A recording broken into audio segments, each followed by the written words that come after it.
Hello, hello, hello! Welcome po sa aking channel. This is Simply Saibel. I just want to share with you guys. Ito po yung full vlog ko po dito sa Salt Lake sa Abu Dhabi. Ganito po siya. Full of desert sands, and then meron pong lake dito. Ayan. So, nagwi-wiggle-wiggle ako dyan ng paa ko. We visited this place mga 5 p.m. Actually, yung picture nito sobrang ganda sa online nung sinearch namin. And maganda naman talaga yung view, but hindi namin ine-expect na sobrang baba pala ng water. So, mainit yung water dito, guys. So, parang maganda siya sa may mga rayuma. Ayan. So, maganda yung place. And it's worth the travel. Parang mga nasa 1 hour and 30 minutes ata siya by driving by land from the city of Abu Dhabi. Ayan. Marami kaming mga nakasabay dito na nagpunta. Mag-photoshoot sila actually, mga naka-modeling dress pa sila, mga gowns and all. Hi to my daughter. Ayan, kasama ko ang aking Junakis dito. Trivia lang po, mahilig lang talaga kaming maggagala pagka merong time. Meron kasi tayong sasakyan, so may mobility ka, so you can drive and visit mga medyo malalayong places, and more on talaga kami bonding with nature kesa sa mga malls, especially pag pa-winter na.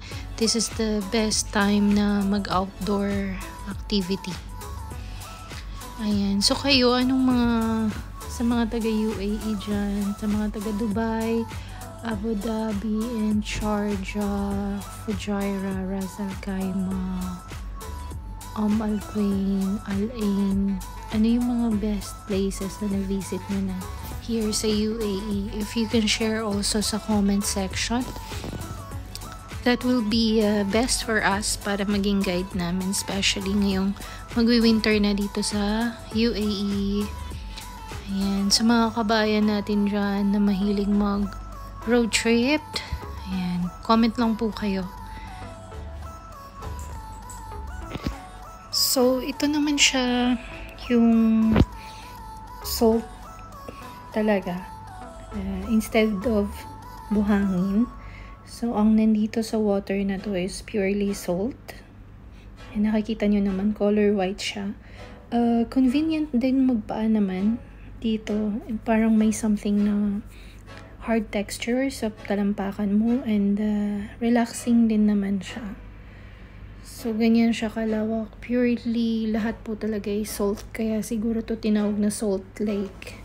Ayan siya, namumuo or siya, namumuong mga asin. So hindi siya ganun kalalim, as you can see here.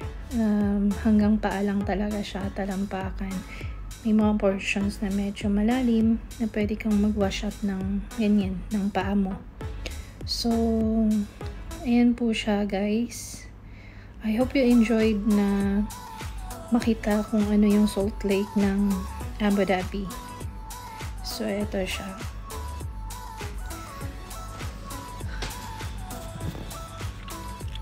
Ayan. So, my brother is with me also this time.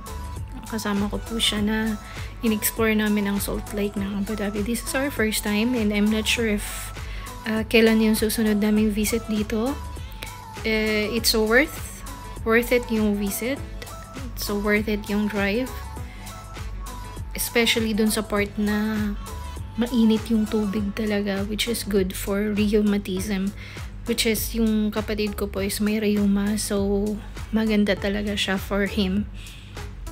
So this is a worth visit and a worth drive. Ayan. with this view. Ayan, thank you guys for watching. Dito na nagtatapos ang aking vlog. Maraming salamat. Thank you.